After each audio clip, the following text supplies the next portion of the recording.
Welcome to Worse Than You with me, Mo Fry-Pasek. I am Mo, me, and every week I'm asking the most captivating artists, yes, I know them all personally now, how they got their acts together.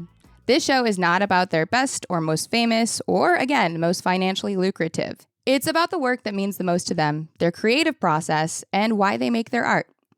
This week's guest is a comedy writer and director whose credits include Lady Dynamite, Magic for Humans, and The People's Joker, my favorite movie of the year, which she co-wrote with Vera Drew.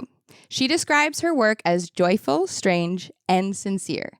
Please welcome to the pod, Bri LeRose. Ready, set, show!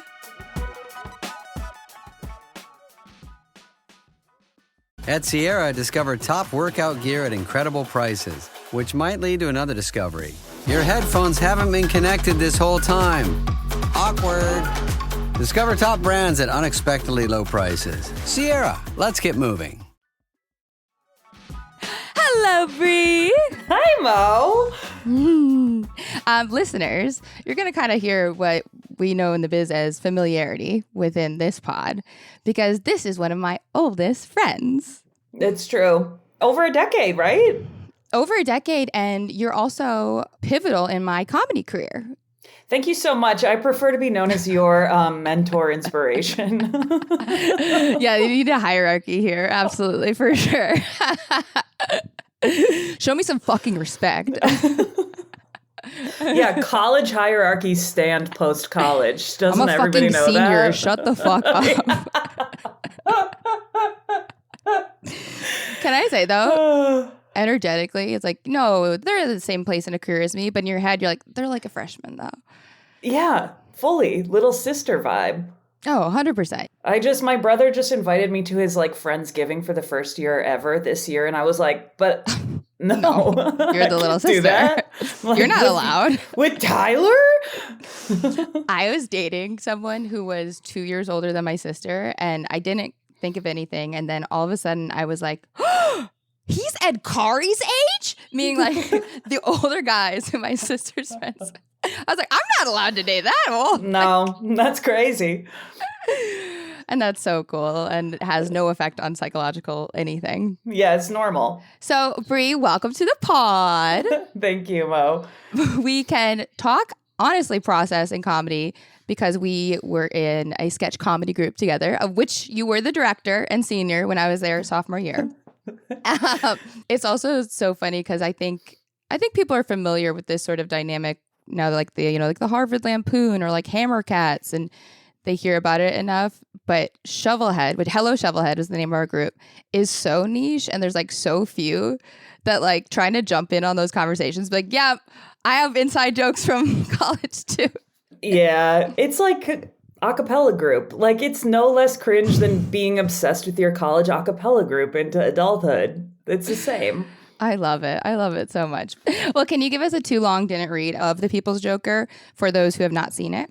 Yes. So it started in 2020 as sort of like a COVID art project between Vera and I, who we had worked together at Absolutely, Tim and Eric's production company. And we were shitpost friends on the website formerly known as twitter.com. Incredible. And around that time, it was like March 2020. Todd Phillips, director of the original Joker, still haven't seen it. Promised to never see it. Yeah, you don't need to. You don't need to. Don't do that. Yeah, I'm not gonna. He was talking a lot about how he couldn't make comedy anymore because everyone is too sensitive. Oh, spare me. And he was the director of the Hangover franchise, which is like one of the most successful, highest grossing comedy franchises in, I would say, the history of Hollywood. Yeah, but nobody gets it. He's strangled by society. And meanwhile, here's Vera and I, like two little gay people from the Midwest, being like, does anybody want our art? Being like, well, we think we could make comedy. What the fuck is this guy talking about?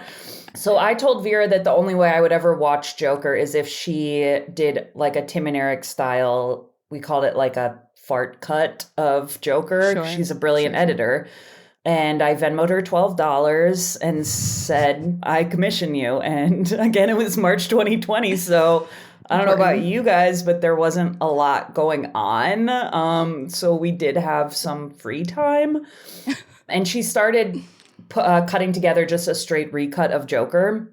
And then Incredible. she had this memory of being a kid and going to see Batman Forever and looking at Nicole Kidman on screen and realizing that she was trans. That was her like egg Just got crack chills. moment. I know, it's wild because at the Gotham Awards last night, Nicole Kidman was there, famously nominated for Baby Girl. And so Vera got Which will to stand like the test of thank her time. for that Yeah. moment, which is fucking crazy. So she was like, you know what, I don't want to do like an edit. Like I'm a director. I've always been a director. Like I want to make a movie. Will you help me write it? And I said, absolutely. So we wrote it as sort of like a parody of the whole Joker universe and also a trans coming of age story based on her life as a trans woman in comedy and trying to make it and trying to carve out a path for yourself. And yeah, there's like 4 hours worth of story since that moment. But that's the intro piece. 100%. And it's a movie, but it's mixed media, it's animation, it's live action, I guess they call real acting these days. But I actually don't know the difference. No one does. It's a huge problem. It's huge. They say live action, and then I see a CGI tiger, and I'm like, what's going on? So, I mean, it is just a magnificent piece, but I think it is very revolutionary in that comics are inherently, especially Marvel, queer. It's stories of superpowers, of being different, and it has been mainstreamified in a way where that has been kind of washed away at how subversive the comics initially were. And the idea that you are genuinely going against IP that is trying to silence your story, the fact that the two of you have like forged forward in the true spirit of this, I find exhilarating. I really do. Yeah, I mean, I didn't think about it at the time. You just like fart cut. You said $12 yeah, fart cut. I can't really sort of take the credit for that. I think Vera always had a vision of like it winding up here, but I literally was like, yeah, my friend and I are bored and it's COVID and I'm quarantining in my mom's basement in Racine, Wisconsin. So like, sure, let's write this script. Wouldn't it be cool if we made it someday? And then Vera is just like fearless and relentless. And she put out a call for queer and trans artists who wanted to help her make this movie. And over 200 people responded and submitted different types of art. And because she's like a brilliant technical craftsperson, she put all of these totally different pieces together into like one unifying piece. And she fully made the movie. Like I was literally in Wisconsin the whole time she was doing this. It was 5 days of principal photography. And then all of the rest was like mad scientist vibes in her apartment. And I didn't see a cut of the movie until we were at Toronto Film Festival. So that was like quite wild. Which was its own chaos, because I believe you did get pulled the night you were supposed to premiere at Toronto, yeah? Yeah. Yeah. because of laws, because of Warner Brothers saying like no. Yeah, the brothers were like kind of harshing our vibe, and it was really embarrassing because we had done a full day of press and we kept being like, we robbed a bank. Can you believe it? We got it at Toronto Film Festival. This is crazy. We're like in the elevator with Werner Herzog, like having sort of like mystical. No, it was crazy. Also getting yelled at for ordering omelets. You know, it was like a whole dream scenario, and also like, who are these gay people and what are they doing here type of vibe. Yeah. And then we got a letter at 9 p.m. the night before we were supposed to premiere from Warner Brothers. It wasn't a formal cease and desist. Like the movie's fully covered under parody law. It always has been. Vera was like very diligent about following copyright law, but they disagreed and they're so rich. So we got to do one screening and then we had to pull the rest. I mean, I'm glad listeners get to hear about this adversity, but I think what most interests me, and in knowing you, I have some insight into it. One of the things I've always just found so remarkable about you and your process is how there isn't a ton of overcoming narrative. So, like, in the same way, you're like, it just happens. It's this sort of mystical thing. Like, you taught me who Maria Bamford was in college and all these, like, artists I didn't know about. And then all of a sudden, a few years later, you were directing her comedy special. And so genuinely curious in a logistical way when it comes to making dreams come true and like working with artists that inspire you. Or Jenny Lewis. You love Jenny Lewis as an artist, and then you worked with Jenny Lewis. And it seems like everything is so achievable in the way you do it. I'm wondering if that's broken down in a just keep your head down way, in a, personal goal way. Like, how does that work for you? Yeah, I don't know. Like, I really don't know. Okay, well, good talking to you. Thanks, listeners. Hey, here, Erica, can you delete this? No, keep talking. Can you delete all of this? No, I don't know. I genuinely don't. But I actually think that maybe, like, if you don't know, you don't know, because that maybe just means that you have a focus that is so much wider, right? That these things come into place easily. So what don't you know? Like, do you mean, you know what I mean? Like, yeah, I don't know. There's no strategy. Like, there's nothing other than like daydreaming, really. Like, I'm a big daydreamer. I love to like sit and fantasize. I always have since I was a kid. Like, wouldn't it be cool if this? Wouldn't it be cool if this? My dreams are really vivid and often involving celebrities. And so it's like I'm in this sort of like fantasy movie land in my brain all the time. And I think it's just like putting yourself in a place where if those things crop up, if those moments are there, you just can leap at them. Like, I think it's partially what you said about the head down, like the Midwestern work ethic is really just like grind it out, like show up and do your job and focus on like the job that you have. I started on Lady Dynamite as the writer's PA. Yeah. And I got that job because a friend of a friend needed somebody to get sandwiches for the writers in a 2-week writer's room for something else. And I happened to be in the same office where Lady Dynamite was starting the very next Monday. And they were like, "You're here. You did a great job getting us Twizzlers. Like, why don't you stay?" Yeah. And I was happy to be doing it. Like, that felt like, wow, I can't believe I'm getting Twizzlers for like a real like, there was never any like, this is too shitty of a task for me. Like, this is small time. Like, there was never any of that. It was a very Midwestern, like, I'm happy to be involved, Well, I would say there is a great presence in that, because similarly, the times I'm very successful is it's hard to describe when you are genuinely happy to be somewhere, and then sometimes I've been around people who are like, and that's really good because you're going to meet this person and you're going to whatever. And I'll kind of be like, oh, stop harshing my vibe. Like, I'm actually here right now and I enjoy getting these Twizzlers. And it's not that I don't want an eventual whatever, but that's actually taking me out of the moment of enjoying what's right here. Yeah. Yeah. And then it's like, I don't know. I think about the Jenny Lewis thing was like, I think I was working on Magic for Humans. It was like my first official job as a writer. I was you I think it was like you text or like I saw you or something and you're like, Mo, you like didn't want to tell me. You're like, yeah, I'm working with a magician. I was like, Yeah, I've somehow like found myself in the niche overlap of magic and comedy. Makes me so happy. I know how to do exactly 2 magic tricks, and my niece and nephew are tired of them, and that is, you've really milked the wonder out of it. Yeah. But I heard Jenny Lewis's speaking voice in the office because she's friends with Tim Heidecker, and it was an absolutely show. And so I was there working on something else, and I just heard Jenny Lewis in the office, and I was like, what is she doing here? And I saw her talking to a guy that I knew, and I have been obsessed with her my whole life since I was 14 years old. And I went up to Dave Page, a great producer director, and was like, hey, Dave, like, I saw you talking to Jenny, right? That's cool. So what are you guys doing? Do you need help? Does she want a Twizzler or what's up? Honestly, I think I literally offered to pay them to let me get coffee for the shoot. I can see that.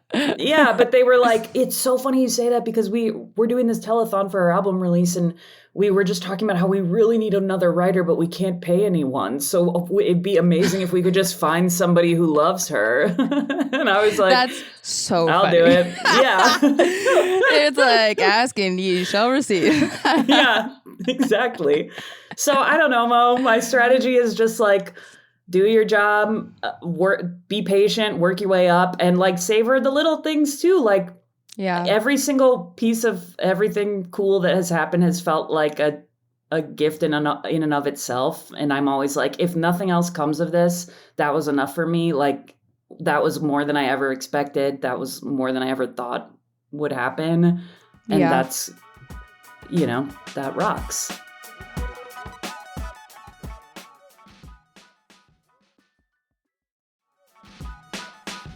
I think the source of that perspective in life can come from knowing that life can be bad, right? And choosing that life is good. Yeah.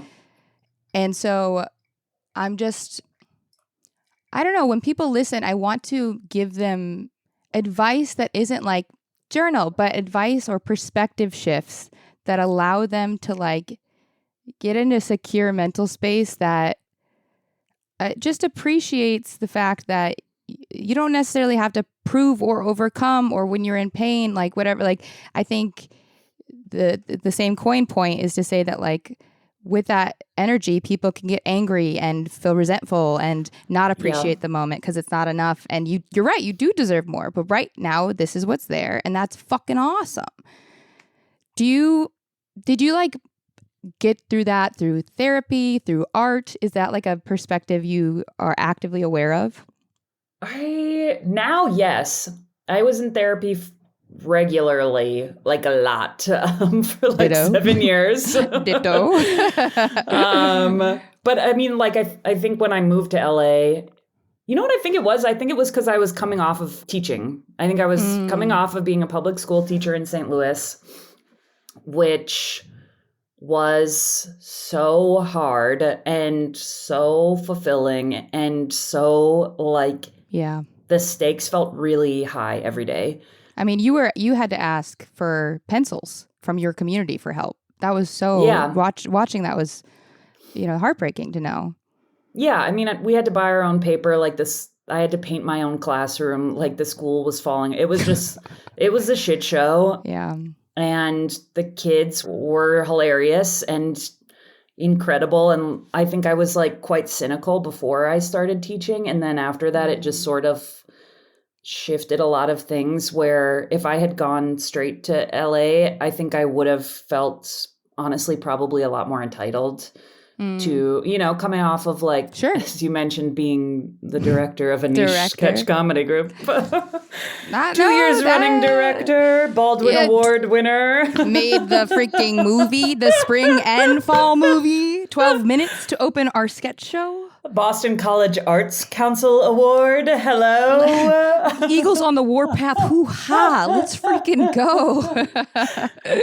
I think I would have been a lot more guns blazing if I had just gone straight there. But to like I taught for 3 years, which is a drop in a bucket of a teacher. Like at this point, I feel bad even being like, I was a teacher, because literally it's like these women and men are doing it for 50 years of their lives. And I did it for like a blink of an eye. I will say, though, during that time, I remember genuinely, because you're so talented, because I was very confident that you'd have success in comedy, I was floored that you did that. Like, I was floored in a way, like a personal way, not that you did that. Of course, you're the type of person to do that. But it was like, wow, she's like, to me, it felt like someone who knew that they could reach their goals and there wasn't like an urgency. It was someone who was like, I want to also help. I want to do this. I can do this. Teach for America is for my age. Like, that's how you started, I believe. But I remember being like kind of humbled by it in a way. Well, that's really why I did it. Because then you did move to Hollywood and now you're a monster. And now it doesn't matter. I can just sort of tell people and have them be impressed. I helped. I painted. I'm good. I'm going to gas you up and you're going to hate it. But it's like, it genuinely was, because I think when we're trying to reach our dreams, there is this feeling that you can't breathe or pause or do anything else. And yeah. When someone does, it's like, oh yeah, you can do that. Yeah, that's a really good point. That like you can't force your own timeline onto what happens to you, and it felt there were a lot of reasons why I did it. It was like, I wanted to do something helpful. I felt like I didn't have enough life to write about. I wanted to live somewhere new. I wanted to do something totally different. And I had a lot of student loans, and Teach for America allowed me to defer them. So, Party rock. Seemed like a no-brainer. I could not afford to move to LA yet. So yeah, but it just puts things in perspective. Like, I remembered being there and seeing like fridges full of like cold pressed juices just for free, and coming out of like having to buy my own paper to like print a worksheet for my students was just kind of like, oh, this is all like kind of dumb. So whatever happens is cool, but like I can't make it my whole sense of self-worth, is because it is also like quite fake and imaginary. Well, no, it is, and not even in a judgment, in a genuine like reality sense. It's fake. It's all pretend. Yeah. Everyone, it's all made up, and the points don't matter. Yeah, exactly. Drew, can I tell you something? I'm saying Whose Line Is It Anyway live on Friday. You are? I'm so fucking excited. Who's gonna be there? The boys. The OGs? We're talking Ryan Stiles, Colin Mockery. Yeah, absolutely. I know Colin and Ryan are there for sure. I do know that part. That's huge for me because my 13th birthday present, which I was promised when I was 10, was going to be Whose Line Is It Anyway tickets. And of course, it was canceled by the time I was 13. Wait, also we should say, Mo, that we have lived such parallel lives, having grown up in Wisconsin and finding and being just sort of, the tall drinks of water that we are. Cool, but justice oriented. Like, because on my 13th birthday, my parents got me tickets to see Mitch Hedberg. May he rest in peace. Oh, so the fact that we were just little gay 13-year-olds in Wisconsin being like weird as fuck. That is so heavenly. I love that little queerling. I love that little like loves Mitch Hedberg. He's gonna fucking lose it at like, I used to do drugs. I still do, but I used to also. Little Bri. Shouldn't be there. That was me. Like, I think of Colin Mockery of like hillbilly dating show. I'd like to date outside the family on that commercial every time. I was like, yo, that shit is so good. These guys are legends, dude. These guys are everything to me. And still are, frankly. Still are. But it's also just so funny to think of like a weird little, like 5'10", 110-pound like kid staring at a screen 2 inches away, dying at these men. Yeah. You never know who your art is going to touch, And Nicole Kidman, Colin Mockery, same level. Same level. Mitch Hedberg is a whole genius and changed life as we know it. I will say that. Yes, he did. So it's, to me, right, what you're speaking to, it feels like this, it all kind of lines up in a dominoes way where you gained perspective, right? And that allowed you to have more success and presence in your career further. But it was mainly because you accepted exactly where you were at. Because there are also these narratives of like, I had no money, it was going to kill me, and I still followed my dream. It's like, don't do that. Like, like maybe that's not your timeline then. And that doesn't mean your dream doesn't get to come true either. Totally. And like the whole time I lived in LA, and even still, like I still have a non-entertainment job on the side to be able to like pay my rent. And the whole time it was like, this is a perfect illustration. After I worked on Arrested Development, the last season 5. Bri, you've worked on every iconic thing, though. Like, truly, it's incredible. But keep going. Well, that was the same. It just happened to be after Lady Dynamite. Then a lot of the same people went into Arrested Development, and I just emailed and begged. Like, that begging is a key part of my story. Oh, that's the process. Yeah, just don't be like too humble to sort of grovel in an email. Sort of embarrass yourself in a way that 10 years later you look back on and you're like, I can't believe I did it. Yeah. But at the time you were so full of... Never heard of it. Yeah, just sort of Tracy Flick vibes, but with a Midwestern softness. I'm sorry, a Midwest Tracy Flick. is so incredible because it's giving like, imagine if Tracy Flick was a boy who loved trains. So you know what I mean? Yeah. You're like, that doesn't make sense. No, it really does though. But I was on Arrested Development for 2.5 years. It was like a brutal job. I walked out of there with a co-producer credit, which was huge. That was like the first time I officially jumped from like assistant jobs and was like, okay, great. And I could not get a job after that to save my life. And I needed to pay money for things. Oh. Okay. And I applied to be a seasonal ice cream scooper at Salt and Straw. I remember this. Yeah. Yeah. And I got an interview and they said, your resume is interesting. Why are you applying here? I said, I have a passion for ice cream. That's why I remember this. That's literally why I remember that this. job, Mom. I did not get that job. They said, we had many qualified applicants. Thank you so much for your time. Who didn't want it so bad? Be fucking cool. I was like, shit, I should have groveled more. But, yeah, I think I have a passion for ice cream is plenty of groveling.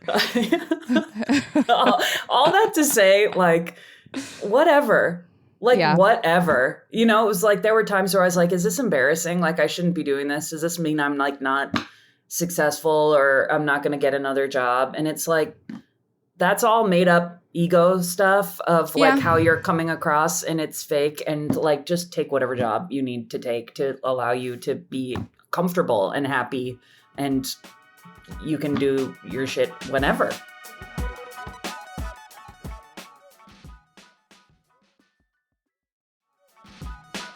I want more people to kind of know about your process because I think it's revolutionary. Like a lot of people are like, I can't wait till I've made 6 movies and then I can move upstate and only come into town and make. It's like you live in Wisconsin and you have a successful career in quote unquote Hollywood.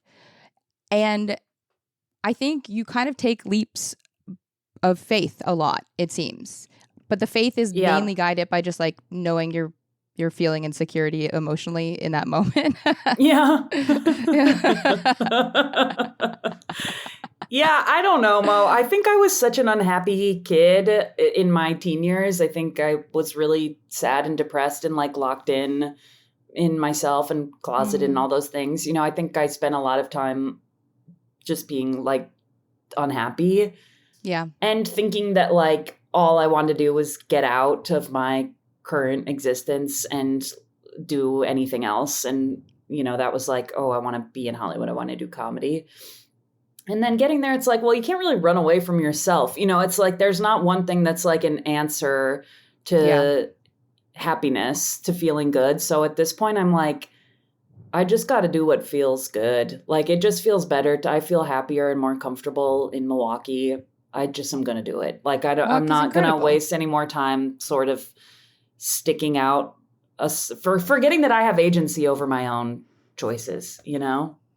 But that is revolutionary.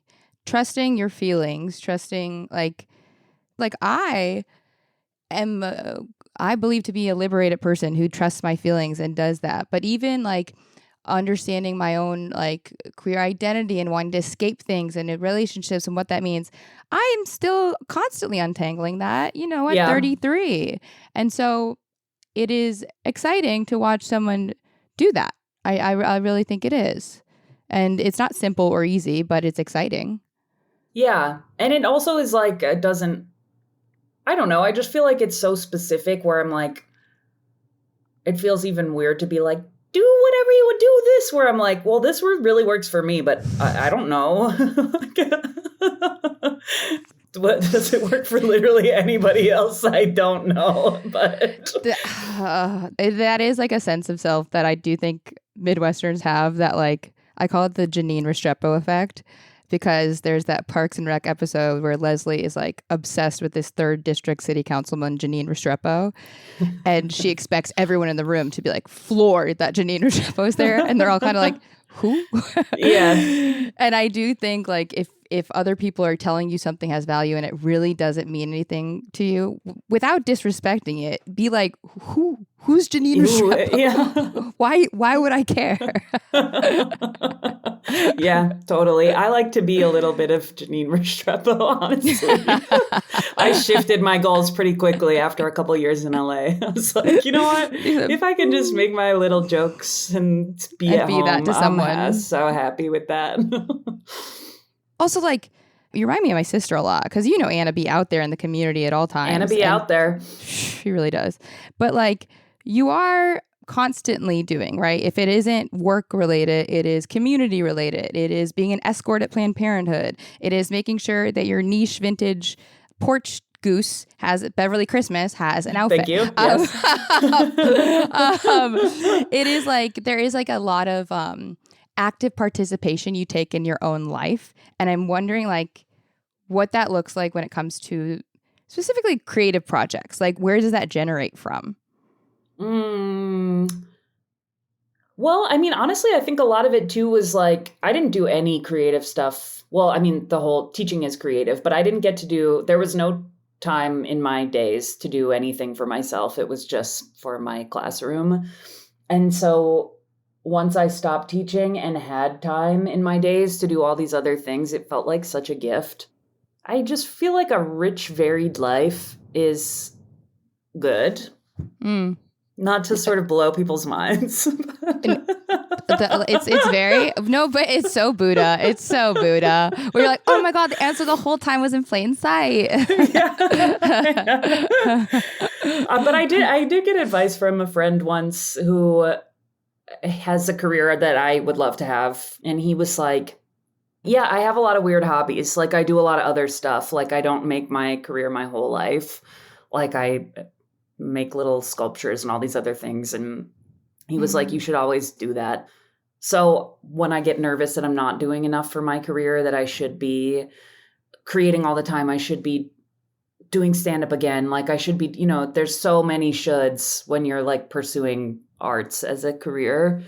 I try to reframe and tell myself that like, well, all of this stuff shows up in my art. Like, like escorting at the local clinic is like my favorite part of the week. Like it's crazy, but it's also like full humanity on display. And like was the easiest pilot I ever wrote was the pilot about like what it's like to escort outside a clinic. I didn't know you wrote a pilot about that. That's incredible. Yeah. Well, my reps were like, don't do that. And I was like, you so said, sorry, gang, but I'm actually going to have to. Setting on my new pilot. Beep, beep. I know people are going to love this thing about women right now. But, it's like, you write stuff all the time that's for you. Like I wrote another thing about like snails, like a snail enclosure, where it's like all this stuff is just what I'm interested in. And none of those things will ever get mailed. Okay, but snails are separate to your mushroom fascination and study. Yeah, but they sort of lock in together, don't you think? I feel it spiritually. That's why Yeah. I'm like, why didn't you write one about mushrooms? Okay. I don't know what to say about them because they're too special. Oh, that's beautiful, actually. Well, I do know because I think my, when I was like sort of throttling my creativity and asking it why it was not producing things that got me appreciated, I wasn't making anything. But when I started like, I guess even looking at my hobbies as like, I had the perspective that my own hobbies were me not working hard enough on my dreams sometimes. Yeah. I was like, I'm doing something I enjoy, but I really should be doing something else. Yes. And the second I started being like, yeah, I accept the fact that like, despite like, I also judged my hobbies a lot because they are genuinely like, you're like very quirky. Like, yeah, I did study quantum physics for a couple of years there. Like, and that sounds quirky. Like, quantum physics is so funny, Mo. but I'm sorry. Like, I've been like, we grew up in the era where it's like, whenever I said something that was like, clearly I'm on the spectrum, but it was like, oh, but you're attractive. So you're so quirky and crazy and weird. And then it made it feel like anything I did was also for the male gaze. And like, I'm like, this isn't for attention. Like, so that I would like hide. It was like all these layers of judgment. Yeah. And now I'm a quantum physicist, bitch. And now quantum physics pilot is coming, baby. Well, it already happened according to quantum physics. Let's go! Let's it's a quantum physics joke! I don't get it, but I love it. Stupid as fuck.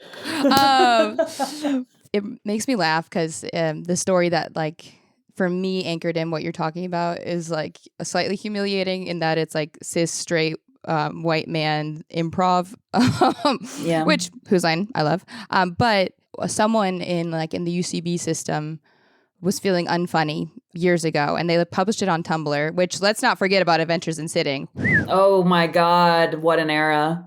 Bri had a Tumblr. It was so good. I loved it. So I looked forward to it so much. But this kid like reblogged an email he got back from one of his improv teachers who was like an improv celebrity at the time.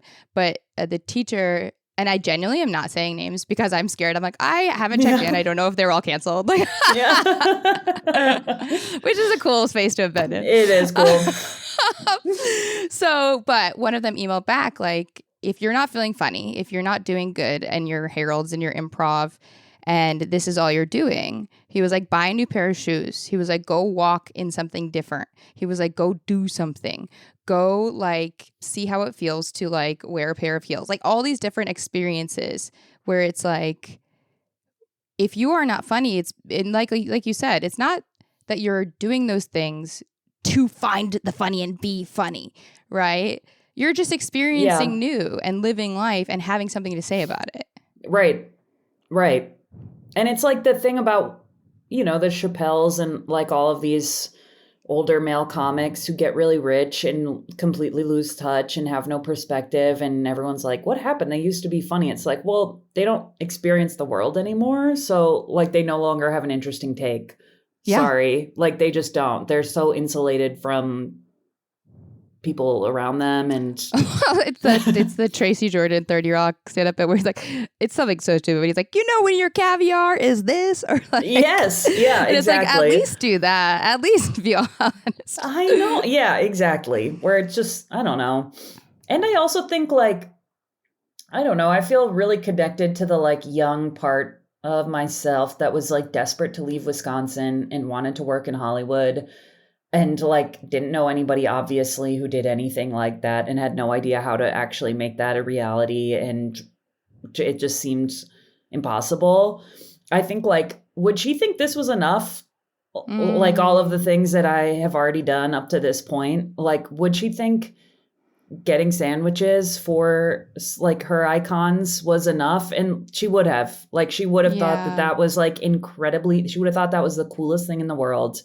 To even like share space with the people that she admired. So when I get like mean to myself about whether I'm doing enough or I should be like pounding the pavement harder, trying to get more or do more, it's like, well, no, it's actually okay to just like be happy and slow and quiet. And, if nothing else comes of it, like the process is the point, But say that. The way you be living the Buddha life, baby, you really do, though. Like, I do think you do, though, because I also think that inner child reminder is so important because it's like when you're doing something special and someone's like, it's not this. It's like, would you say that to a child? Like, yeah. And if you did, call the cops. Like, well, de-escalation services. But it's like, literally, that's a psycho way. And I think reminding yourself of that is true because you're allowing yourself to be excited about something you were excited about. Yeah. Yeah, and not feeling like you're a failure if you chose to enjoy your life instead of making yourself miserable in pursuit of like the next thing. Because guess what? You'll get the next thing and then you'll still be miserable trying to get the next thing after that. It's so funny because you hear that all the time. Like, it's like, I had the cars, the women, and it never made me happy. But you hear that all the time. I mean, in those 80s movies or those bachelors. Why did you sort of sound like a wizened Irishman? Did I? I was kind of trying to channel Alec Baldwin in like 89 a little bit. Oh, okay. See, he's kind of Irish, right? Or am I just saying that because it's Scorsese adjacent? But anyway, Irishman. I literally mentioned that today because there was a bro outside the coffee shop who was like, Bro, Wicked went so fast. I've never seen a long movie feel that short. And I was like, because you're used to The Irishman. Okay, some of us on this chat did see it twice in theaters in 1 week, but that's okay. The Irishman? Really? Yeah, The Irishman. I knew it was going to be The Irishman was my Wicked, okay? Pink and green vibes. Jimmy. Pacino and De Niro. Oh my God. Imagine if they branded those two. Wait, what would it be called? Because it's like Barbenheimer. What would it be called? Panero. Al just grabbing Bobby's pinky tenderly to comfort him. Can I tell you, I made my friend Alex Kovacs on July 5th. It was like he was in LA for the weekend, for the holiday weekend. I was like, would you maybe want to come see a movie in theaters with me? And Alex was like, yeah, I just want to see you. I was like, okay. And I didn't tell Alex that it was Heat and it was 3 hours. Yeah. But I just described the love story between De Niro and Pacino. That's right. And can I say, I did the preamble thing that kind of like any movie bro would do to their girlfriend in a sort of heteronormative world, where I was like, Alex, okay, so they didn't actually talk, they're friends. They didn't talk to each other. So that scene in the diner would have tension. And when I tell you, he didn't give no fucks. And in fact, kind of intuitively, got up to go to the bathroom the second De Niro pulls Pacino over, and I go, ooh, it's actually T-minus 30 seconds till the diner scene. It's not Comes a good back, time. the second the scene ends. No. I said, God, you so funny. You so funny.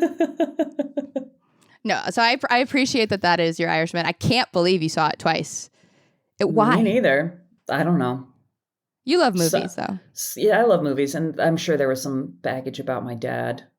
That's De Niro looked just like my Anna grandpa. Paquin is watching her dad. Everyone was like, they give Anna Paquin nothing to do. I'm like, you have no taste. They literally gave her everything. You're like, Thank it's all you. in here. It's all in here. Mm-hmm. You're watching it happen inside her head. Ever heard of it? Hold back. Don't sort of indicate. Experience your emotions. Don't indicate. That's good acting. Wow. Sorry. I'm a quantum physicist. Sorry. Oh, Mo, Okay, what can't you do? Literally be bad. Yeah. Okay, wait. So I'm going to hammer you down to two things. One, I appreciate you letting me just sort of shout at you what I think your talents are this whole episode. I kind of not listen to anything you're saying. But two, logistically, I actually would love to know, like, because the way you brought sketches in, the way you churn stuff out, are you precious? Do you write things in pieces? Like that pilot, was it like, I have this idea, I'm going to have a go at it? Like, what is that logistic process there? Mainly, I hate to rewrite. I really, really, really hate rewriting and revising. Not a Hemingway, I see. No, I'm not. I would not consider myself precious, to my detriment, because sometimes I watch some of those jokes. And I'm like, we could have taken a second pass at that. But all that to say, I try to churn through a first draft of something. And when I get stuck in it, I go back to the beginning. And then I sort of like revise as I'm going through the first draft, as a way to like stay with it. Because, like you can feel, especially writing, like you can feel your own brain when you're like in the flow, and then you get to a point that feels hard, or that you don't know what comes next, and you just really want to like walk away, do literally anything else. Yeah. So in those moments, I just go back to the beginning of either the scene or the script or whatever, and like reset and come back into it in a different way. And that tends to like cut down on the rewriting time, because that is like torture for me when I'm like really trying to rewrite and revise and pull things apart. So yeah, anything I can do to not do that, or to minimize how much of that I have to do, is good. And also just tricking myself, like, yeah, oh, I'll just get to the end of this thing. Oh, well, this is easy. Like I do like a script line also. So I always outline Virgo. Oh, I see. Classic Virgo. Iconic. September 18th. That's right. James Gandolfini and me. You know I got his tattoo, but keep going. Sorry. Again, we're loving these cool, sort of neurodivergent, powerful men. Totally. There's no problem. A theme. Party rock. Yeah, I don't like a blank page and then to jump right into scripting. So I do a script line instead of like a cold first draft, or instead of like a super thorough outline, so that it feels like I've tricked myself into already doing some of the work. Mm-hmm. I'm like, oh, well, I already have this. I just put scene headings on everything, write it out as prose. Here's what happens in the scene. It's dialogue. prose. Mm-hmm. If dialogue comes up as I'm writing, I'll put the dialogue in there, but it's like a hybrid prose and script. And it makes it so much easier to like draft something out from that form to me. Because I trick myself into thinking I've already done the work. It doesn't feel as daunting. That is helpful because when I was a kid, I used to be so overwhelmed at the idea of reading a book that I only started reading when I started. I remember the first book I ever did it with was Holes. I started at chapter 3 because it doesn't always work. Sometimes there's a lot of crucial information in those first 3 chapters. But if I feel like I'm already in it a little, then it's not like a first date where it's like, right. Or a blank page, right? It's like, just get in there. Get in there. Right. And it's good too, because if you know you're not like scripting, you again get less precious, where you're like, no, I'm going to change this. None of this matters. Like, this is just sort of like throwing something down to get us going. And it's just easy. It's easier. I think there's a lot about like the way people date, and we talk about, remember when that one lady at BC was like the professor about hookup culture? Oh yeah. Yes. I never took her class. I'm sure because I was like, I'm gay.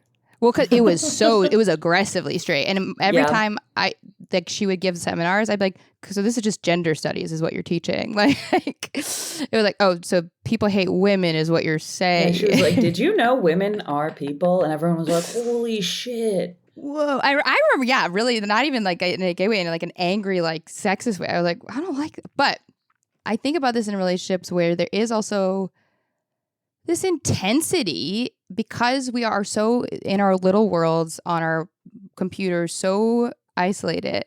There isn't sort of that high school osmosis proximity of getting to know people. Yeah. It's, what is this? What is this about you? You have to tell me. And it's like, I actually can't verbalize so many of the things about me that would make me a good friend. You just have to experience them. But it's you have to trick yourself into that. You have to find ways into that, because it's hard. Like, you have to fight for that. It's not set up for any relationship script. And I mean relationships with everything, with your art, with your partner. You have to fight for that sort of like indirect love, I guess. I don't know. Still working that out. Yeah, no, I think you're onto something about just like, you know, it's the thing people always say, like, I remember feeling this when I was single too, where I was like, I'm tired of dating. I just want to be at the part of the relationship where we're like comfortable around each other, you know, where it's like that beginning period feels so like, what even is this? And that's how writing always feels too, where you're just like, this is shit. Like, is this anything? I'm not saying what I'm trying to say. Why did I say that? Like, right. It's like, oh, but then the judgment is kind of what stops it, or fear that it'll never be your future partner or whatever it is. Right. Okay, this metaphor slaps. Okay, we nailed it. Buddha. Thank you. This pod sells for $3 million. We all moved to Wisconsin. Dear hobbies. Okay. So the final segment we have, because I would love to talk to you for 100 years, and of course I want to. We will. Just like, off mic. I'll have boundaries. I'm like, hi. I still remember the last time, I think it was like a year ago, I saw you when we kept giggling at Eleni Oyster. Yeah. Every time we tried to start, because it was just the idea of being excited to talk.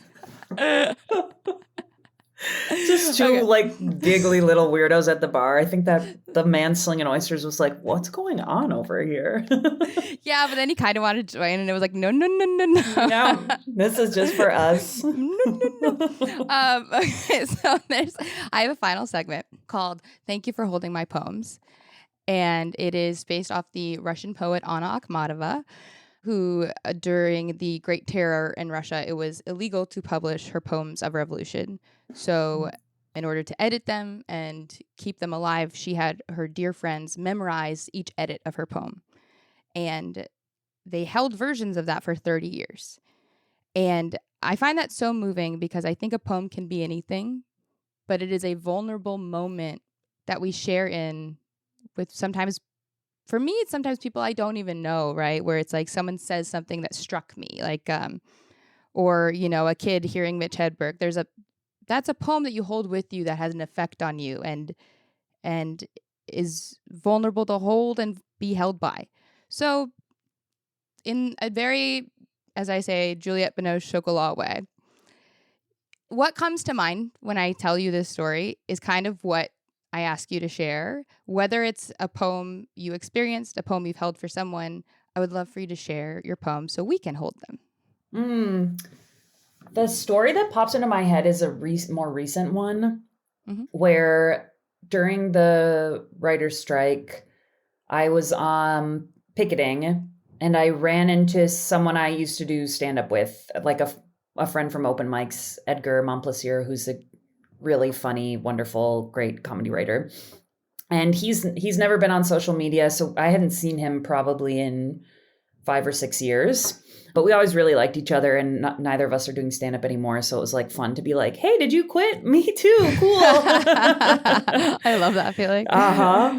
And we got together after that, and we were just sort of chatting, and he was doing really, really well. He's been doing great the last several years, bopping from show to show. And you know, my work has been really satisfying, but like I haven't been getting paid. So I wouldn't say I've been like doing great financially. But spiritually, spiritually doing amazing. So we were just chatting, and I was telling him like I had recently read Jane Austen's first novel, Northanger Abbey, and I really wanted to adapt it into like a gay rom-com like the Jane Austen universe. And you know, I was just being really passionate, like talking about all the things it brought up for me, reading the book and all the ideas I had, but you know, I don't know if I'll have the time. And this person who I hadn't seen in years offered to pay for me to take a screenwriting seminar with this guy, Tim Neenan, who's fantastic. He does small group seminars for I've heard of this. Working writers. Yeah, he's great. Yeah. And Edgar was like, I've had 2 ideas in the past that I just like knew were good ideas. And I took his workshop, and he takes you from idea to script in 10 weeks, and it's expensive. So like, if you're not in a place, I'd love to pay for you to do that. And I was like, I can't do like, that's crazy. Like, that's crazy. You know, like I'm too Midwestern to allow that to happen. Like that's, you know, like that's just so not how I was raised, to like let people, especially people that I'm like not in close contact with and haven't seen in a long time. But he was so sincere in his offer to do that. And it seemed so easy, like obvious for him to just be like, well, this is like an easy thing for me to do to support you. And I like your idea. And I like, it felt so authentic. Just let me, yes, exactly. And so like being able to accept that felt like a big thing for me, to like let somebody help you when they're offering it. And also was a thing that like I will hold on to forever, to be like, if you can help someone in that way, like I want to be able to do that for people. Like that's, you know, it was just like so kind and so meaningful. Like it meant a lot to be able to take that seminar. Like that really, really helped. Like it was so fun to write that screenplay with 3 other people like batting their ideas around also. Like that was so fun. But more than that, like him offering that and accepting it felt like, I don't know, just a little piece of magic, like a little gift, a little offering, like a simple. But it's neurologically changing. Like, yeah. Because you also not only realize like how hard it is to receive that, but you realize in that moment, like that feeling of when someone just authentically believes in you and wants to help, and there isn't that sort of energy of like investment or whatever, or I have to perform for them or give them. It's like, oh, you actually believe in me and want to. Right. This feels so good, and I know I can accept that. That is such a holy feeling. Right. And to have it come from somebody that like, you know, stand-up was really fun. The social aspect of stand-up was really hard for me, especially like open mics in LA. It just really was not a fit for me. It was like quite brutal. And Edgar was always like a person that I was happy to see and like relieved to see. And I think he felt the same way. But, you know, we just both were like had no idea where we would wind up, where if this was worth it, if anything would come of it, and to lose touch and then come back and be like, hey, remember when? And like, we're still here. Like, we're both on the picket line together, like in the same muck, and like have taken a lot of different paths, but like, it's cool to have shared that really early formative thing with him and then have him like appear back around. You know, it feels like sort of like a Charles Dickens-y, like, remember this character from chapter 3? We're not done with him. You didn't recognize him because he was covered in mud the first time. Exactly. And now he's wealthy and he's getting free. But it is, and it's also like, imagine how good that feels for him to like be able to be like, oh, I can help someone I believe in. Like that. Yeah. Right. Is like, that is the exchange, which is, again, authentic, feels good for all. And like, you were in a stand-up scene. I remember I did the Andy Kindler show in like 2015. And I remember you came and it was like very affirming. We didn't like say it verbatim, but I was kind of like, so stand up in LA here. Why do I feel like this? Yeah. And you were just like, yeah, Morgan, it's okay.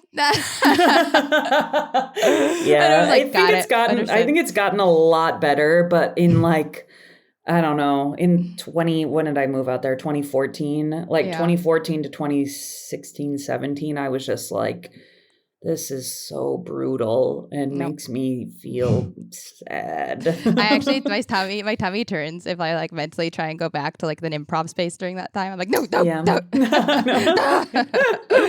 Yep.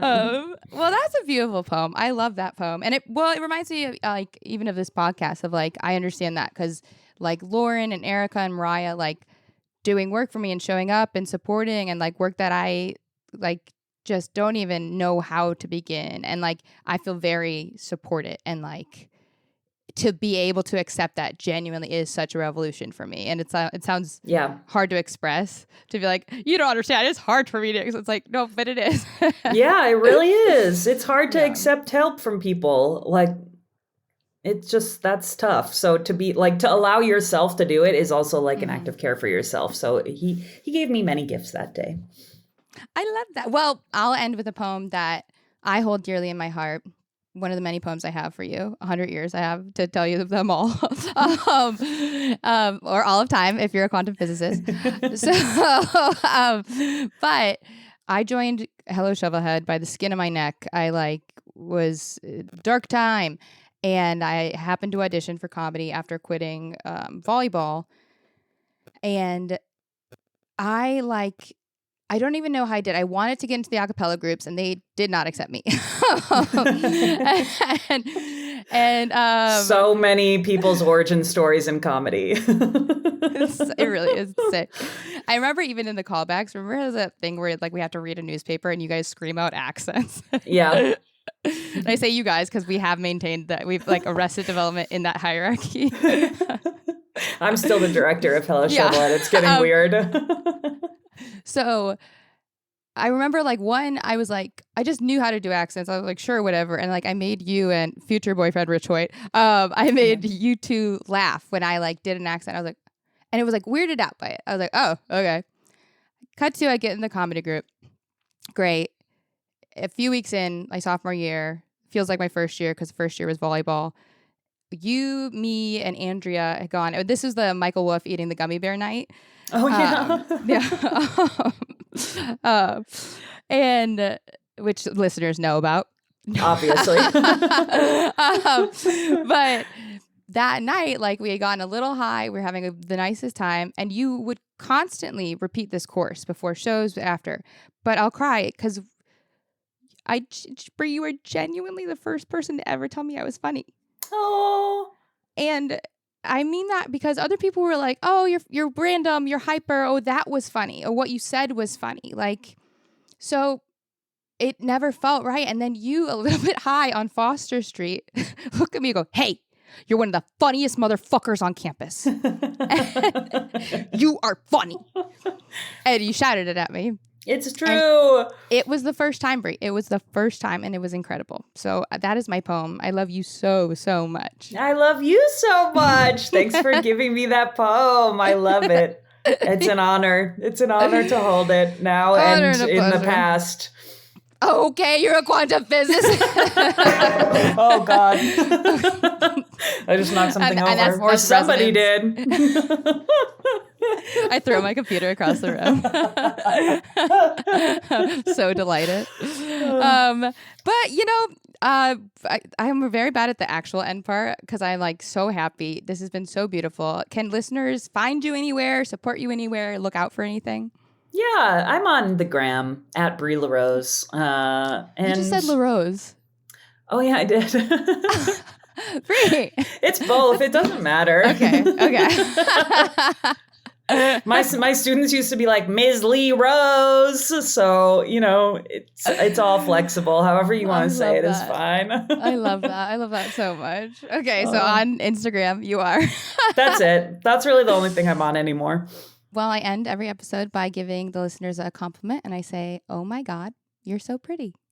Oh, I love you. I love you too. So much. I would like to talk forever, please. Worse Than You with Mo Fry Pasick is hosted by me, Mo Fry Pasick.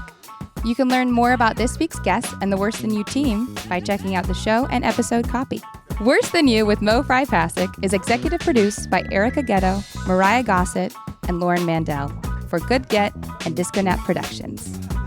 Oh my God, you're so pretty.